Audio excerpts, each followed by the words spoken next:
澳大利亚是一个美丽富饶的国家，秀美如画的风景，海纳百川的胸怀，吸纳了来自世界上200多个国家的移民。而它所推行的多元文化的政策，让生活在这片沃土上的各族裔的人们享受到了同等的机会和待遇。无论是哪个国家的移民，在澳洲作为永久居民超过4年，就有资格可以成为澳洲公民。无论他们的种族、文化、宗教、语言、性别与出生地，只要是澳洲公民，就对国家的利益和未来承担责任。Here in Australia, we are blessed with the right to vote. It's something that we cherish very dearly. It's something that the people back in China do not have. It's very dear to us, and in Australia we have 3 governments for whom we elect. We have our federal government that represents the whole of Australia. The federal government looks after things such as the economy, defence and all the national issues. We then have our state governments. We have New South Wales here, Queensland, Victoria, South Australia and Western Australia. Each of these states has a government. We also have our local government, which takes care, it's like a village. Your local area looks after your essential service, such as your transport and your buildings. This Saturday, the 26th of March, it is every 4 years that we have the New South Wales state elections. And everybody in New South Wales, every adult who is registered to vote, and once you do turn 18, you are compliant that you do have to register to vote, you have the opportunity to vote for or against your local candidates. Well, I think the most important thing is to realise that in this country of Australia, we have the right to vote. Every individual has a right. And although some people get lazy and don't want to vote or don't want to vote intelligently, they are forgetting that for centuries people died that men and women might have the right to vote and have their people in Parliament. So it's very important that everybody who is an Australian citizen, whether from overseas or from Australia born, that they do vote and they do vote for what they want. The state is divided into 93 areas. Each of those, they are called the electorate. Each of those roughly has 50,000 voters. So that in Sydney you'll have, the areas are quite small. Oh, they're probably 2 or 3 suburbs put together, so there are 50,000 voters or thereabouts. In the country areas where people are spread out, those electorates are much bigger, of course, but they still contain 50,000 people. We have 2 chambers in New South Wales. There's the lower house, called the Legislative Assembly, and that's where the Premier and the opposition leader are normally found. You'll see pictures of them bickering on television in the lower house. They're elected from districts all across New South Wales, and there are 93 members elected from across New South Wales from individual districts who form the lower house, the Legislative Assembly. And then we also have what's effectively a state senate, which is the upper house or the Legislative Council. And that's the chamber that I'm a member of. That's a 42-member chamber. There are 42 members in that. And it's effectively at a state level what the Senate is at a federal level. And it's elected from all across New South Wales. So there's no individual seats. It's what's called proportional representation. And half the chamber gets elected every 4 years. So we're coming up, 21 members of the chamber are up for election in this coming March election. And they'll form part of that New South Wales Upper House or the New South Wales Senate. The Legislative Assembly is very important in considering laws that are debated and passed for our state of New South Wales, as well as debating important issues of the day and holding the government to account from an opposition's perspective. What you need an upper house for is to actually apply some independent scrutiny to what the government of the day is doing. Keep an eye on things, a real check and balance in the political system, because traditionally here in New South Wales the upper house has not been controlled by the government of the day. There's been a series of crossbenchers who have held a balance of power in the New South Wales upper house. Well, a minister within the government is the person that is a member of cabinet. They have a very, very important and highly responsible role to make decisions about what legislation, what law will be introduced into the Parliament. You're also responsible for a department, generally for me, the Department of Community Services, and it is also the executive of government. The ministers are the senior people within government. So it's a very, very, very important role. 澳洲公民必须参加投票选举，这是强制性的。每一位选民的投票对于候选人来说都是至关重要的，因为澳洲实行的是优先选票制。Preference voting was introduced at the turn of the previous century. We've had it in vogue in Australia now in the elections for about 100 years. And I filled out this little chart for you. 3 candidates, Peter Jones, John Smith and Greg Rogers. Now let's say Peter Jones gets 22,500 votes. John Smith comes second with 17,000 and Greg Rogers with 10,000. That totals 50,000 votes in the election. These are all totaled after the night, at the end of the ballot. You can see that Peter Jones has 45% of the vote, and John Smith 35%, and Greg Rogers only 20%. And you may say, well, that's good, Peter Jones is elected.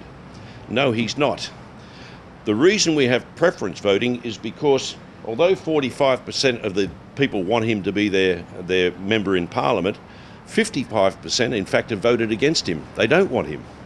So what they do, you can vote preference, so that those who vote for Greg can put 1 on their ballot paper, 2 for John and 3 for Peter. So that when Greg is eliminated, all his votes go to John. And you add the 35% to the 20%, well, that's how John Smith can get elected. Because as the other people miss out, their votes get added on up the chain. And so that's how preference votes happen. In New South Wales, it's not compulsory to give preferences, so you can just vote 1. And that's what I would advocate, certainly in my electorate. People just vote 1, and not surprisingly, I'd say they just vote 1 for Jonathan O'Dea. But certainly you have the option, though, of providing a preference vote. And after, if the candidate you provided your number 1 vote for is knocked out, then it can be passed on to another candidate. But after all the valid votes are tallied up, whoever has a majority of votes, after you eliminate those who didn't get many votes, after you come down to 2 candidates, and then ultimately 1 candidate has a majority of those valid votes. They're elected as the member for the Legislative Assembly, or the lower house in Parliament. And then of those 93 seats that are decided in that way, the party that is able to bring together a majority of the seats then gets to form government. 如果你在选举当天因为不在选区内、生病等原因无法参加投票，可以选择邮寄或者提前投票的方式。那么，应该如何填写选票？什么样的选票才是有效的呢？ We are now inside the actual polling place here for the pre-polling for Lane Cove. It's in a building in Gladesville, and this is the actual how to vote card you are issued with. So what happens, the voter goes inside that room there, and they are then get their name marked off the roll, off the computer that they're here, and they are then given one of these. This is for the lower house of Parliament. Tear that off, you go over into one of those booths, and then they vote from there. This is the upper house, of which there are 311 candidates. What they ask you to do these days is you can just vote 1 above that line, above that big blue line, for the political party which you support. And those votes will be distributed to those candidates. "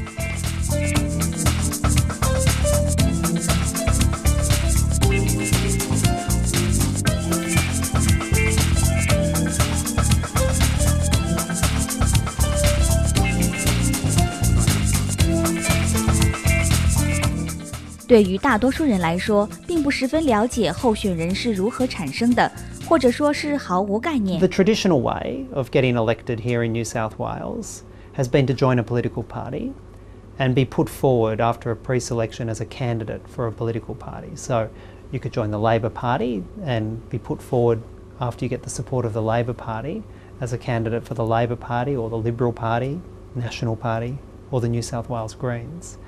The Greens are unique in terms of political parties here in New South Wales in that all of our positions, so all of the pre-selected positions, every candidate you see standing for the Greens has been chosen by the members. We don't have a centralised committee that determines who should be candidates. All of our positions are chosen by ballots of the members. So that's the traditional way through becoming a member of a political party and getting the support of a political party. But you can also stand as an independent. You know, you don't have to be aligned with a political party.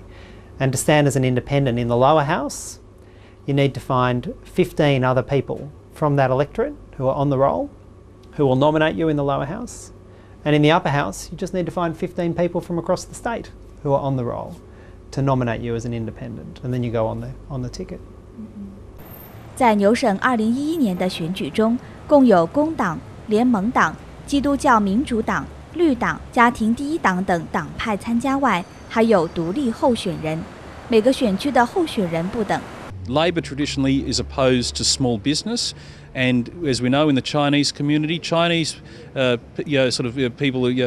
people from Chinese backgrounds are great small business people, and what they want to do is get on with their lives, employ people, and look after their families, and that's what the Liberal National Coalition is about. We share those same ideals that people of Chinese origin have, and that is we believe in a strong family unit. We believe in enterprise, and we believe that if you're prepared to work hard, you should be rewarded. We have quite a distinct set of values in terms of politics here in New South Wales and federally. We have a fundamental belief in ecological sustainability. That means we really need to think about the environment when we make long-term decisions. We also believe in social justice, fundamental commitment to social justice, which means making sure we keep those key services in public hands. So we keep our well-funded public hospitals. We keep our really well-funded public schooling system. My problem is I've been here for 9 years, therefore I must be re-elected. And I would ask all people who love the Chinese community, the Chinese culture, who've got compassion in their hearts for human rights and for persecuted people in different parts of the world, to vote for me, Family First, with Gordon Moyes and Joseph Mack, in order that we might continue this work. Well, look, we have got so many brilliant candidates, and we are tracking how everyone is travelling. We are just absolutely so pleased that people are hearing our message, and individual candidates are working very hard. 那么3月26日的纽省大选到底花落谁家呢？让我们拭目以待。